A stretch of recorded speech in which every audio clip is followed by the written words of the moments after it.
దేవుని వాక్యంలోకి వెళ్దాం.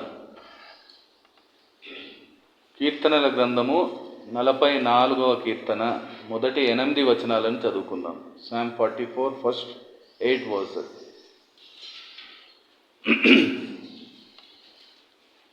దేవా, పూర్వకాలమున మా పితరుల దినములలో నీవు చేసిన పనిని గూర్చి మేము చెవులారా వినియున్నాము.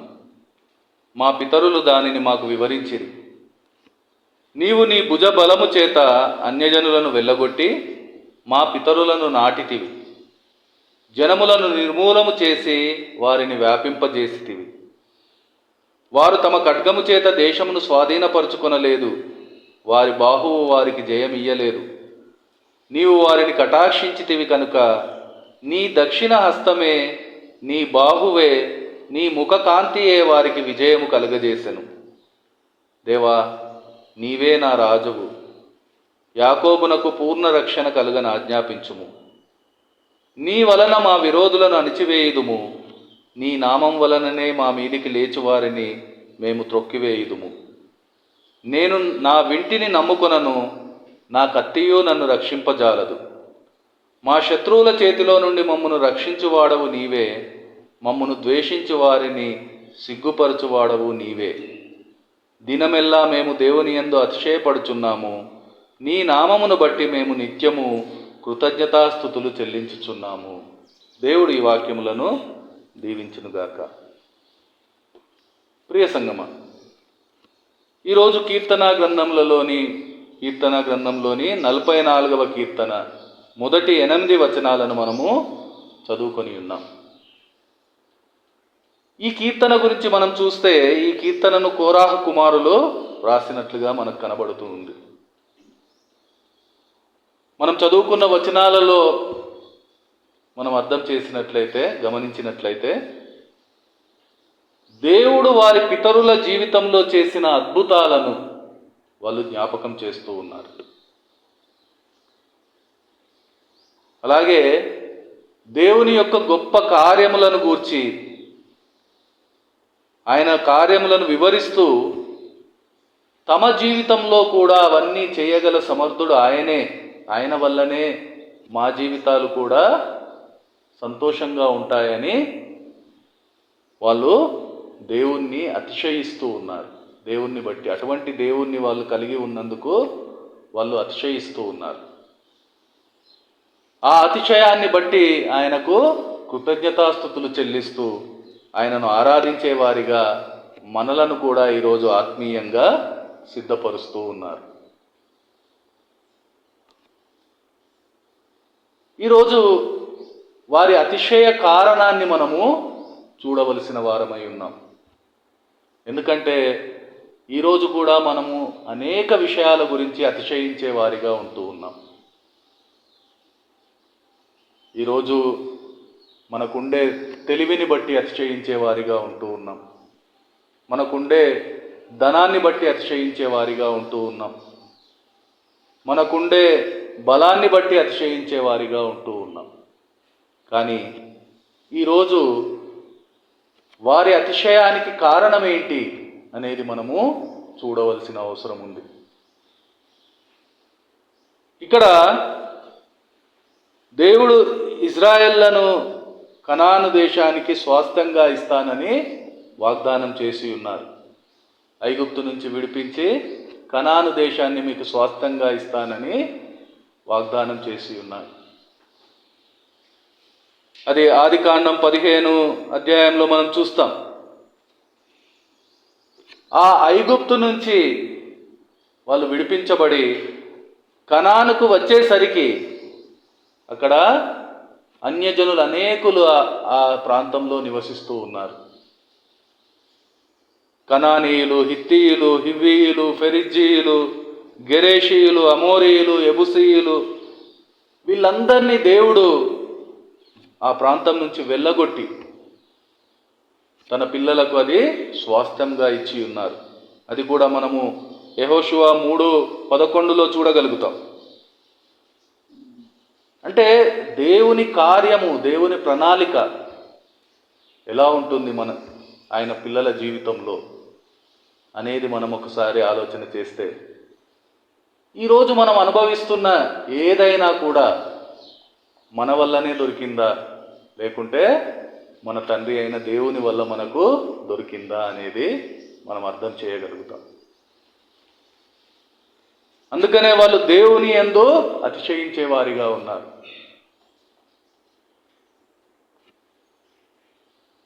అంతమంది అన్యజనులను వెళ్ళగొట్టి స్వాధీనపరుచుకోవాలంటే ఇజ్రాయేళ్లతో సాధ్యం కాకపోయేది. వారి యొక్క బలం ద్వారా కానీ, వారి యొక్క ఖడ్గం ద్వారా కానీ వారికి అది దొరకలేదు. దేవుడు తన దక్షిణ హస్తం ద్వారా, తన బాహువు ద్వారా వారికి విజయం కలుగజేసిన పరిస్థితిని మనం చూస్తూ ఉన్నాం. ఈరోజు మన జీవితంలో కూడా మనం అనుకుంటున్నాం, మనం సాధించాం, మనం పొందుకున్నాం అని అనుకునే ప్రతీదీ ఆయన వల్లనే దొరికింది. అందుకే దాన్ని బట్టి, ఆయనను బట్టి అతిశయించే ఒక పరిస్థితిని ఈరోజు మనం చూడవలసిన వారమై ఉన్నాం. అంతేకాదు, ఆ వాగ్దాన భూమిలో నివసిస్తున్న అన్యజనులు వారి యొక్క బలమును బట్టి అతిశయించే వారిగా ఉన్నారు. వాళ్ళు ఇజ్రాయెల్ ప్రజలను ఎంతో ద్వేషించే వారిగా ఉన్నారు. వారి ముందు ఈ ఇజ్రాయెల్ అల్పులుగా ఉన్నారు. కానీ ఆ బలమైన ప్రజలను ఓడించి ఎవరైతే తాము బలవంతులమని అనుకున్నారో వారికి సిగ్గు కలుగజేసిన దేవుని కార్యమును ఈరోజు మనం చూడవలసిన అవసరం ఉంది. ఎందుకంటే దాన్ని బట్టే మనము దేవుణ్ణి అతిశయించవలసిన అవసరం ఉంది. ఈరోజు మన జీవితంలో కూడా మనం అనుకుంటాం, మన సమస్యలు మనకు బలంగా కనిపించవచ్చు. ఆయన కృప వల్ల మనము ఆ సమస్యలనన్నింటినీ జయిస్తూ ఉన్నాం. కానీ ఆ సమస్యలు ఎలా జయించగలిగామనేది మనము అర్థం చేయలేకపోతూ ఉన్నాం. నిజంగా మనం అర్థం చేస్తే ఆ సమస్యలన్నింటినీ జయించిన దేవుని శక్తిని మనం అక్కడ చూడగలుగుతాం. అప్పుడు ఆయనను బట్టి మనము అతిశయించే వారిగా ఉంటాం. అంతేకాదు, వారు తమ జీవితంలో ఏదైతే చేయగలిగారో ప్రతిదీ ఆయన వల్లే చేయగలిగాము, మా వల్ల కాదు అని గ్రహించిన ఒక పరిస్థితిని మనం అక్కడ చూస్తూ ఉన్నాం. అందుకనే వాళ్ళు ఆయనను బట్టి అతిశయిస్తూ ఉన్నారు. ఈరోజు ఆ గ్రహింపు మనలో రావాల్సిన అవసరం ఉంది. అది లేదు అంటే మనం ఏ రోజు ఆయనను బట్టి అతిశయించే వారిగా ఉండము. ఈ అతిశయాలన్నిటి మధ్య వాళ్ళు దేవుణ్ణి ఒక గొప్ప కోరిక కోరుచూ ఉన్నారు. అది మనం 4వ వచనంలో చూడగలుగుతాం. అదే ఈరోజు మన ఆరాధనా వాక్యం. కీర్తనలు 44:4లో మనం చూస్తే, దేవా నీవే నా రాజు, యాకోబునకు పూర్ణ రక్షణ కలుగనాజ్ఞాపించుము. దేవా నువ్వే నా రాజువు అంటే నాకు ఇంకా ఎవరు లేరు, నువ్వే నా రాజువు, నా సమస్తము నువ్వే. నాకు పూర్ణ రక్షణ ఇచ్చేవాడవు నీవే, అది నాకు ఇవ్వమని వాళ్ళు అక్కడ అడుగుతూ ఉన్నారు.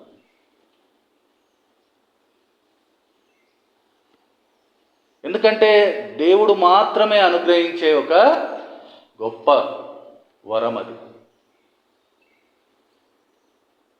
దానికోసమే ఆయన ఈ లోకంలోకి వచ్చి ఉన్నాడు.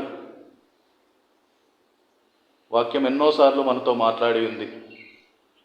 ఆయన జనన సమయంలో మనం ఒకసారి వాక్యాన్ని చూడగలిగితే మత్తయి సువార్తలో రాయబడి ఉంది, మరియతో ప్రభు దూత స్వప్నమందు యోసేపుతో మాట్లాడిన మాటను మనం ఒకసారి చూసినట్లయితే, యోసేపు నీ భార్య అయిన మరియను చేర్చుకొనుటకు భయపడకుము, ఆమె గర్భము ధరించినది పరిశుద్ధాత్మ వలన కలిగినది, ఆమె ఒక కుమారుని కనును, తన ప్రజలను వారి పాపముల నుండి ఆయనే రక్షించును గనుక ఆయనకు యేసు అను పేరు పెట్టుదు అనెను అనే మాటను మనము ఒకసారి జ్ఞాపకం చేసుకుందాం. ఎందుకంటే ఆయనే మన రక్షకుడు, మనల్ని రక్షించేవాడు ఆయనే. ఆ రక్షకుడైన దేవుడు ఈరోజు మన దేవునిగా ఉన్నారు. ఆయనను బట్టి మనము అతిశయించవలసిన వారమై ఉన్నాం. ఆయన మనలకు సంపూర్ణ రక్షణ అనుగ్రహించేవాడుగా ఉన్నాడు. దేవునికి స్తోత్రం, హల్లెలూయా. ఈరోజు ఆయన అనుగ్రహించే ఆ సంపూర్ణ రక్షణను బట్టి మనము ఆయనను స్తుతించవలసిన వారమై ఉన్నాం, ఆరాధించవలసిన వారమై ఉన్నాం. ఎందుకంటే నిజమైన విశ్వాసి కోరుకునేది ఏదైనా ఉంది అంటే, నిజమైన విశ్వాసి చేరగలిగిన గమ్యం ఏదైనా ఉంది అంటే అది సంపూర్ణ రక్షణ. ఈ మాటను ధ్యానించుకుంటూ దేవుణ్ణి ఆరాధించుకుందాం. ఒకసారి ఈ మాటను మనం గమనిస్తే ఒక విషయం మనకు అర్థమవుతుంది. అదేంటంటే రక్షణ అనేది ఒక సంపూర్ణతను సాధించే కార్యము. అంటే ఇది ఒక సంపూర్ణత సాధించే కార్యం. అది మొదలై కొనసాగించబడి ముగింపుకు చేరుకునే ఒక కార్యంగా మనము అర్థం చేయవలసిన అవసరం ఉంది. దీనిని 3 మెట్లుగా మనం చూడవచ్చు. వాక్యం ఆధారంగా మనం చూసినట్లయితే మొదటి మెట్టు రక్షణ పొందుట. ఎఫెసీలకు రాసిన పత్రిక 2:8 మనం చూస్తాం. మీరు విశ్వాసము ద్వారా కృపచేతనే రక్షింపబడి ఉన్నారు. ఇది మీ వలన కలిగినది కాదు, దేవుని వరమే. ఈ మొదటి మెట్టు దేవుని వరము. ఆయన కృపచేత ఈ మెట్టు మనం ఎక్కగలిగి ఉన్నాం. ఈరోజు మనమందరము ఆ మెట్టు ఎక్కిన వారమే. రెండవ మెట్టు మనం చూస్తే ఈ రక్షణలో ఎదుగుట. ఫిలిప్పీలకు రాసిన పత్రిక 2:12, ఫిలిపియన్స్ 2:12. కాగా నా ప్రియులారా, మీరెల్లప్పుడూ విధేయులై ఉన్న ప్రకారము నా ఎదుట ఉన్నప్పుడు మాత్రమే కాక మరి ఎక్కువగా నేను మీతో లేని ఈ కాలమందును భయముతోనూ వణుకుతోనూ మీ సొంత రక్షణను కొనసాగించుకొనుడి. ఇది రక్షణ కార్యంలో రెండవ మెట్టుగా మనము అర్థం చేయవలసిన వారమై ఉన్నాం. ఈరోజు మనమందరము ఆ రెండవ మెట్టు మీదనే మన ప్రయాణం కొనసాగిస్తూ ఉన్నాం. మూడవ మెట్టు సంపూర్ణ రక్షణ. రోమీలకు రాసిన పత్రిక 13:11 మనం చూస్తే, రోమన్స్ 13:11, మరియు మీరు కాలము నెరిగి నిద్ర మేలుకొను వేళ అయినదని తెలుసుకొని అలాగు చేయుడి. మనము విశ్వాసులమైనప్పటికంటే ఇప్పుడు రక్షణ మనకు మరీ సమీపముగా ఉన్నది. అంటే ఆ సమయం మన జీవితంలో రాబోతూ ఉంది. ఆ తీర్పు దినము మన జీవితంలో రాబోతూ ఉంది. ఆ ప్రభు దినము మన జీవితంలో రాబోతుంది. ఆ సమయంలో ఆయన ముందు మనము నిలబడవలసిన అవసరం ఉంది. దానికోసం మనం సిద్ధపడవలసిన అవసరం ఉంది. అదే సంపూర్ణ రక్షణ అనుభవం. ఈ 3 వాక్యాలలో మనకేమర్థమవుతుందంటే, రక్షణ పొందుకొనుట, దానిని కొనసాగించుట, దానిని చేరుకొనుట. ఇదే సంపూర్ణ రక్షణ అనుభవంగా మనకు అర్థమవుతుంది. ఇంకో మాటగా చెప్పాలంటే, నీతిమంతులుగా తీర్చబడుట, పరిశుద్ధపరచబడుట, మహిమపరచబడుట. ఈ 3 సమ్మేళనమే సంపూర్ణ రక్షణ అనుభవంగా ఈరోజు మనము అర్థం చేయవలసిన వారమై ఉన్నాం. అందుకనే ఈరోజు మనమందరము ఆ సంపూర్ణ రక్షణ అనుభవం కోసం ప్రార్థన చేయవలసిన అవసరం ఉంది. ఈ విషయాలను మరికొంత వివరంగా మనము అర్థం చేద్దాం. ఎందుకంటే రక్షణకు పునాది పాపములు క్షమించబడుట, నీతిమంతులుగా తీర్చబడుట. ఇది మన క్రియల వలన కలిగినది కాదు. ఎఫెసీ పత్రికలో వాక్యం మనకు స్పష్టం చేసి ఉంది. ఇది దేవుని వరమే, ఆయన కృప. ఇది మన వల్ల కాదు. ఇందులో మన గొప్పతనం, మన క్రియల ఫలమో ఏమీ లేదు. ఎన్నోసార్లు దేవుని వాక్యం ఇది మనకు గుర్తు చేస్తుంది. కాబట్టి దీన్ని బట్టి మనం అతిశయించొద్దు. ఈరోజు మనం ఉన్న పరిస్థితిని బట్టి మనము అతిశయించే వారిగా ఉండకూడదు. ఎందుకంటే ఇది దేవుని కృప. వాక్యం ఇంకో మాట కూడా చెప్తూ ఉంది, నీతిమంతుడు ఎవ్వరూ లేరు, మంచి వాళ్ళు ఎవ్వరూ లేరు, దేవుడు మాత్రమే నీతిమంతుడు, ఆయన మాత్రమే మంచివాడు. అలాగే ఈరోజు మన క్రియలు ఏమైనా మనం అనుకుంటున్నాం మంచి అని అనుకుంటే అవన్నీ ఎలాంటివో కూడా దేవుని వాక్యం ఎన్నోసార్లు మనతో మాట్లాడి ఉంది. మీ నీతి క్రియలు దేవుని దృష్టికి మురికి గుడ్డ వలె ఉన్నవని యెషయా భక్తుని ద్వారా దేవుడు మాట్లాడి ఉన్నారు. కాబట్టి ఈరోజు మన జీవితంలో ఏది జరిగినా అది దేవుని కృప, ఆయన కనికరం మాత్రమే. ఇది మనకు దొరికిన ఒక వాగ్దాన వరం. ఈ వాగ్దానం పొందుకొనుటకు, పాపములు క్షమింపబడుటకు మరియు నీతిమంతులుగా తీర్చబడుటకు మనం మారు మనసు పొందవలసిన అవసరం ఉంది. అపోస్తుల కార్యం 20:21 మనం చూస్తే, దేవుని ఎదుట మారు మనసు పొంది మన ప్రభువైన యేసు క్రీస్తునందు విశ్వాసం ఉంచవలెనని యూదులకును గ్రీసు దేశస్థులకును ఎలాగూ సాక్ష్యం ఇచ్చుచుంటినో ఇదంతయు మీకు తెలియను అని రాయబడి ఉంది. అంటే ఇక్కడ మనం ఒక విషయం అర్థం చేయాలి. ఈ మారు మనసు అనేది మన జీవితంలో కనబడాలి. విచారం ఏంటంటే ఈ మారు మనసు అనుభవం మన జీవితంలో వినబడుతుంది, కనబడడం లేదు.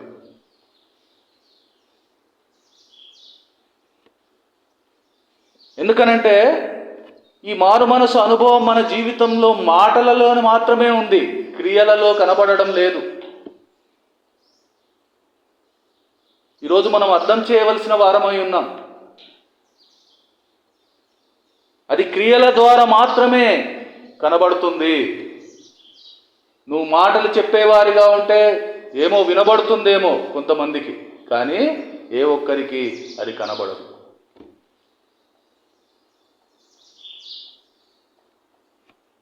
ఈ మారు మనసు మనలో పరిహారం చెల్లించుట అనే ఫలాన్ని కలిగించాలి.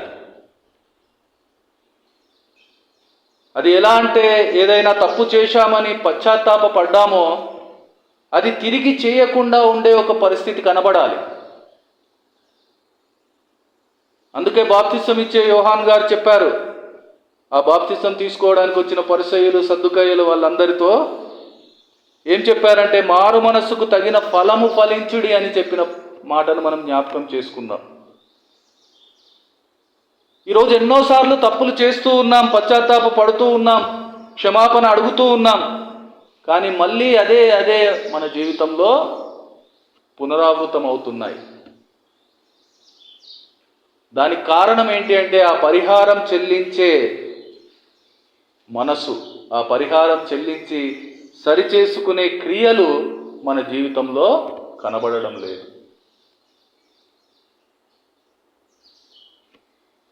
లూకా సువార్త 19వ అధ్యాయంలో మనం చూస్తాం, ఒక మనిషి మనందరికీ తెలుసు, జక్కయ్య. ఆయన జీవితం మనం ఒకసారి జ్ఞాపకం చేసుకుందాం. 8-9 వచనాలు అక్కడ లూకా 19:8-9లో మనం చూసినట్లయితే, జక్కయ్య నిలువబడి, ఇదిగో ప్రభువా, నా ఆస్తిలో సగం బీదలకిచ్చుచున్నాను, నేనెవరి యొద్దనైనను అన్యాయంగా దేనినైనను తీసుకొని నేడలా అతనికి 4 మరలా చెల్లింతునని ప్రభువుతో చెప్పెను. అందుకు యేసు, ఇతడును అబ్రహాము కుమారుడే, ఎందుకనగా నేడు ఈ ఇంటికి రక్షణ వచ్చి ఉన్నది. ఆ రక్షణ అనుభవం ఎలా దొరికింది ఆయనకు? ఏం చూపించాడు ఈ లోకం ఎదుట? జక్కయ్యకు తెలుసు తాను ఏం తప్పు చేశాడనేది. దాన్ని బట్టి పశ్చాత్తాపపడ్డాడు, దేవుణ్ణి క్షమాపణ అడిగాడు. అంతటితో ఊరుకోలేదు.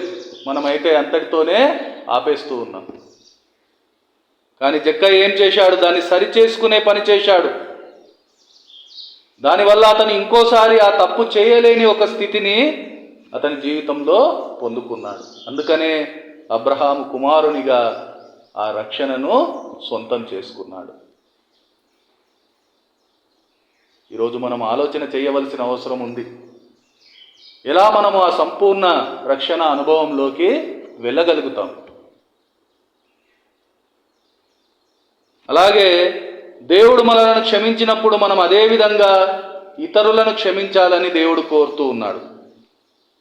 మనము ఇతరులను క్షమించకపోతే దేవుడు మనలను కూడా క్షమించలేని ఒక పరిస్థితిని ఆయన గుర్తు చేస్తూ ఉన్నాడు. ఇక్కడ కూడా మనకు తెలిసిన ఒక ఉపమానము మత్తయి సువార్త 18వ అధ్యాయంలో మనం చూస్తాం.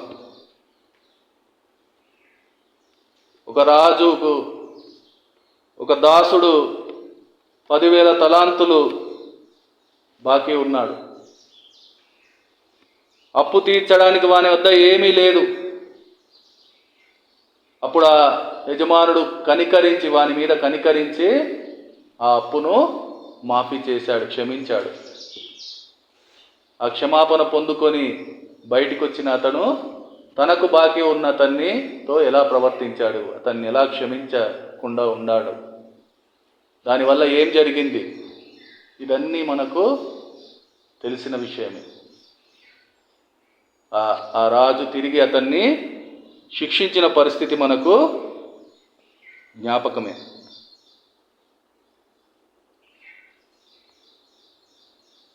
ఒక్కసారి మనం ఆలోచన చేయవలసిన అవసరం ఉంది. ఈరోజు మనము ఎన్ని క్షమాపణలు పొందుకున్నాం, ఎన్ని విషయాల్లో మనం క్షమాపణ పొందుకున్నాం, కానీ ఇంకా మనం క్షమించలేని అనుభవాలు, క్షమించలేని వ్యక్తులు, క్షమించలేని పరిస్థితులు మన జీవితంలో ఎందుకుంటూ ఉన్నాయి?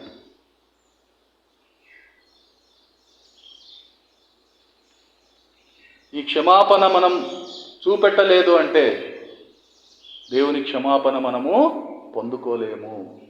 దేవుని క్షమాపణ మనకు లేదంటే మన జీవితానికి రక్షణ లేదు.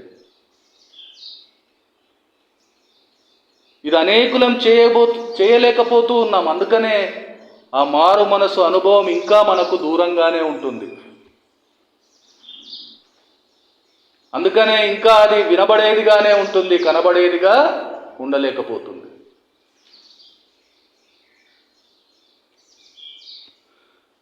రెండవదిగా మనం చూస్తే రక్షణలో ఎదుగుట అంటే పరిశుద్ధపరచబడుట.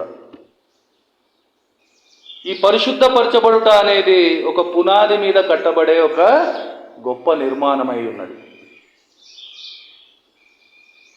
పునాది క్రీస్తు. ఈ రక్షణ జీవితం ఒక పునాది వేయబడి ఉంది మన జీవితంలో. క్రీస్తు అనే పునాది వేయబడి ఉంది. ఈ పునాది మీద కట్టబడే ఒక నిర్మాణమే ఈ రక్షణలో ఎదగడం. రక్షణ పొందిన తర్వాత పరిశుద్ధపరచబడుట అనేది మొదలవుతుంది. పునాది వేసిన తర్వాతనే కట్టడం మొదలు పెడతాం. అలాగే రక్షణ పొందిన తర్వాత పరిశుద్ధపరచబడుట మన జీవితంలో మొదలు కావాలి. దేవుడు పరిశుద్ధాత్మ ద్వారా మన హృదయంలో, మన మనస్సుల్లో తన ఆజ్ఞలను వ్రాయడం ద్వారా ఈ పని ప్రారంభించబడుతుంది. అది ఒక నిరంతర ప్రక్రియ.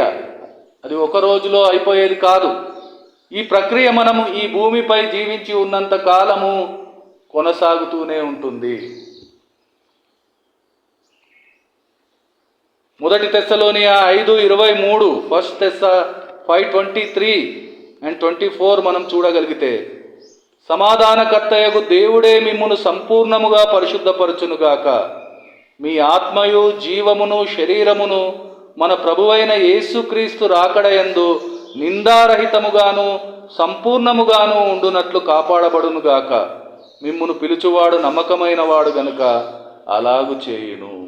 ఇది ఎప్పటి వరకు కొనసాగవలసిన అవసరం ఉంది అంటే ప్రభువైన యేసుక్రీస్తు రాకడయందు నిందారహితముగా మనం నిలబడే వరకు, సంపూర్ణంగా మనము కాపాడబడే వరకు. ఇది ఒక్క రోజులో జరిగేది కాదు. నేను సరిగ్గా అయ్యానని చెప్పడానికి లేదు ఏ ఒక్కరికి. ఇది ప్రతిరోజు మన జీవితంలో కొనసాగించవలసిన ఒక ప్రక్రియ. దేవుడే ఇది జరిగించేవాడు, అది నిజం. అలా అని నేనేం చేయవలసింది లేదు అనుకోవడానికి లేదు. ఎందుకంటే చాలామంది ఇదే ఆలోచనతో ఉంటూ ఉన్నారు. నేను ప్రభు యేసును నమ్ముకున్నాను, బాప్తిజం తీసుకున్నాను, రక్షణ దొరికింది నాకు, ఇంకా నేను చేయవలసింది ఏమీ లేదు. అందుకనే వాక్యం ఈరోజు మన బాధ్యతలను మనకు గుర్తు చేస్తుంది. ఫిలిప్పీలకు రాసిన పత్రిక 2:12-13, ఫిలిపియన్స్ 2:12-13.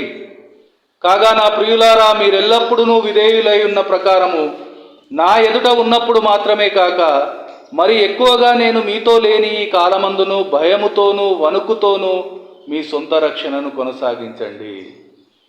అంతేకాదు, ఎందుకనగా మీరు ఇచ్చయించుటకును కార్యసిద్ధి కలుగజేసుకున్నటకును తన దయా సంకల్పము నెరవేరుటకై మీరు కార్యసిద్ధి కలుగజేయువాడు దేవుడే. ఈ కార్యసిద్ధి కలుగజేయవాడు దేవుడే, కానీ కొనసాగించవలసినది నీవు, నేను, మనమే. అది ఎలా కొనసాగించాలి? భయముతో వణుకుతో కొనసాగించవలసిన వారమై ఉన్నాం.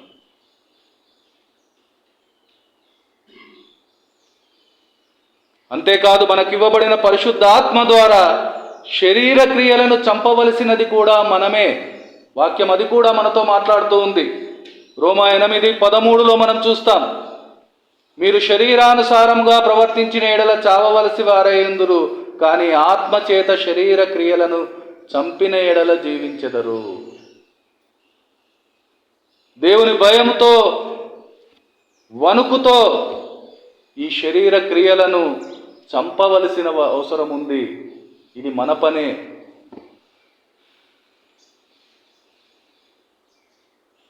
ఆ శరీరానికి ఆత్మకు కలిగిన కల్మషాన్ని కడుక్కోవలసింది మనమే. 2 కొరింథీ 7:1లో మనం చూస్తాం, ప్రియులారా, మనకు ఈ వాగ్దానములు ఉన్నవి కనుక దేవుని భయముతో పరిశుద్ధతను సంపూర్తి చేసుకొనుచు శరీరానికి ఆత్మకును కలిగిన సమస్త కల్మషము నుండి మనలను పవిత్రులుగా చేసుకుందాము. ఇవన్నీ మనం చేయవలసినవే, తప్పించుకోవడానికి లేదు. దేవుని మీద భారం వేసేవి కావు. చాలామంది ఇదే పని చేస్తూ ఉన్నారు. ఎందుకంటే వాళ్ళు ఏ నిర్ణయం తీసుకోరు, ఏ మార్పు వాళ్ళ జీవితంలో కనిపించదు. దేవుని మీద భారం వేస్తూ ఉంటారు. వాళ్ళు చేసిన ప్రతి పనికి దేవుణ్ణే బాధ్యునిగా చూపెడుతూ ఉంటారు. చాలామంది ఇది మన పని కాదు అని అనుకుంటారు. ఆయన రక్షించిండు, ఆయనే నడిపిస్తాడు, ఆయననే తీసుకుపోతాడు. అవును, ఆయనే తీసుకుపోతాడు, ఆయనే నడిపిస్తాడు. కానీ సమ్మతి లేకుండా ఇద్దరు కూడి నడుతురా అని వాక్యం ఈరోజు మనల్ని ప్రశ్నిస్తుంది. ఈరోజు నిజంగా నువ్వు ఆయనతో సమ్మతి కలిగి ఉన్నావంటే, ఆయన చెప్పిన మాట వింటూ ఉన్నావంటే, ఆయన చూపిన మార్గంలో నడుస్తూ ఉన్నావంటే, అవును ఆయనే నడిపిస్తాడు, అవును ఆయనే నిన్ను ఆ సంపూర్ణ రక్షణలోకి తీసుకువెళ్తాడు. ఆ సమ్మతి నీలో ఉందా?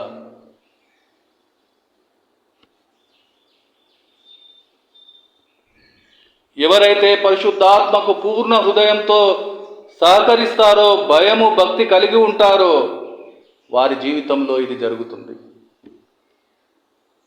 వాళ్ళ జీవితంలో ఇది తప్పకుండా జరుగుతుంది. ఈరోజు అందుకు అనుకూలంగా మన జీవితాలు ఉన్నాయా? ఆ పరిశుద్ధాత్మకు పూర్ణ హృదయంతో మనం సహకరిస్తూ ఉన్నామా?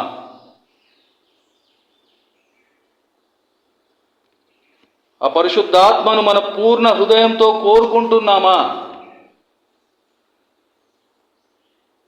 ఈరోజు మనము పరిశీలించుకోవాల్సిన అవసరం ఉంది.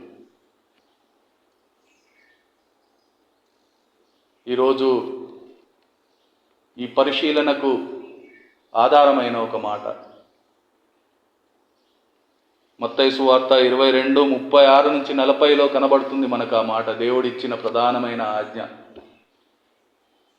దేవుణ్ణి పూర్ణ హృదయంతో ప్రేమించుట, మనలను మనం ప్రేమించుకున్నట్టే మన పొరుగు వారిని ప్రేమించుట. ఇది మనం ఎంతవరకు మన జీవితంలో చేయగలుగుతూ ఉన్నాం? ఒకసారి ఆలోచన చేయవలసిన అవసరం ఉంది. ఇది లేకుండా ఈ రక్షణలో మనం ఎలా ఎదగగలుగుతాం? ఇది లేకుండా ఆ 3వ మెట్టుకు ఎలా మనం చేరగలుగుతాం? ఆ సంపూర్ణ రక్షణను ఎలా అనుభవించగలుగుతాం?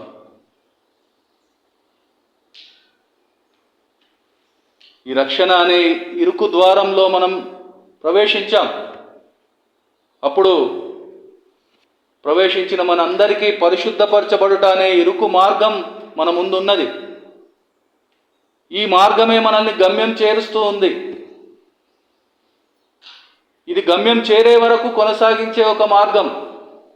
ఈ మార్గంలో మనం నడవకుండా ఎలా ఆ గమ్యం చేరుతాం మనం? అందుకే వాక్యం చెబుతూ ఉంది, అందరితో సమాధానము పరిశుద్ధత కలిగి ఉండుటకు ప్రయత్నించండి. పరిశుద్ధత లేకుండా ఎవడు ప్రభువును చేరనేరడు, చూడడు అని.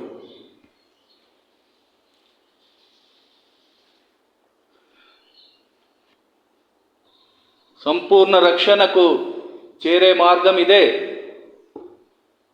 అనుదినము పరిశుద్ధపరచబడుట, అనుదినము దేవుడు చూపిన మార్గంలో నడవడం. ఇది నడవవలసిందే. ఇది నడవకుండా ఏ రోజు మనము ఆ సంపూర్ణ రక్షణను అందుకోలేము, అనుభవించలేము.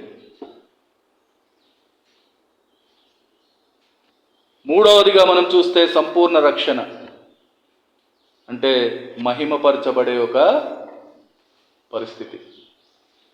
మన రక్షణలో చివరి భాగమైన మహిమపరచబడడం కొరకు మరియు పాపము లేని పరిపూర్ణులుగా మారుటకు క్రీస్తు యొక్క 2వ రాకడ కొరకు మనము ఎదురు చూసే ఒక పరిస్థితి.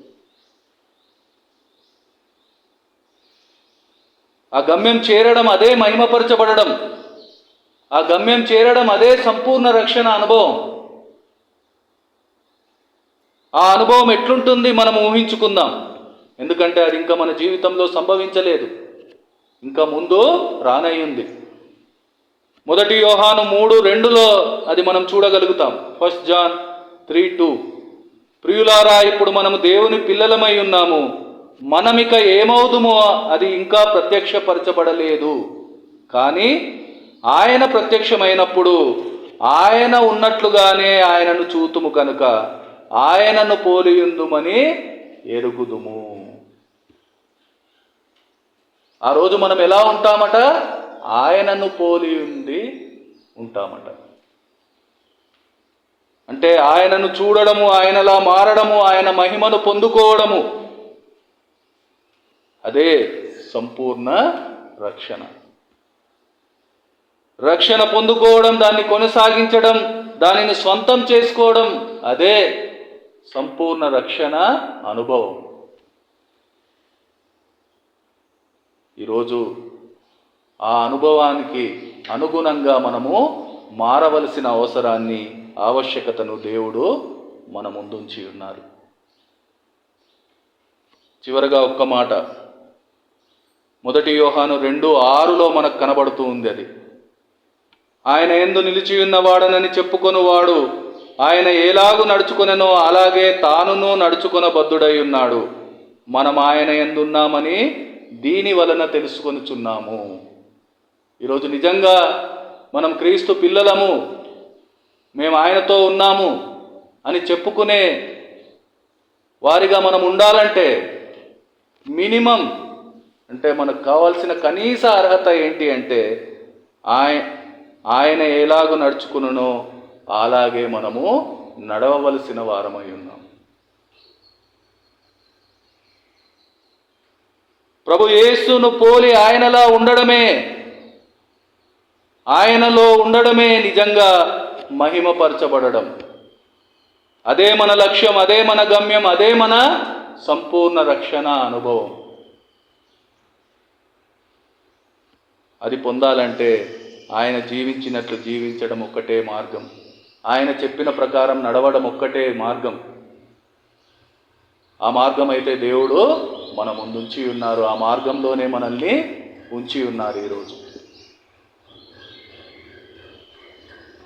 ఈ మార్గంలో మనం నడవగలిగితేనే ఆ గమ్యానికి మనం చేరగలుగుతాం. ఆ 3వ మెట్టు మనము ఎక్కగలుగుతాం.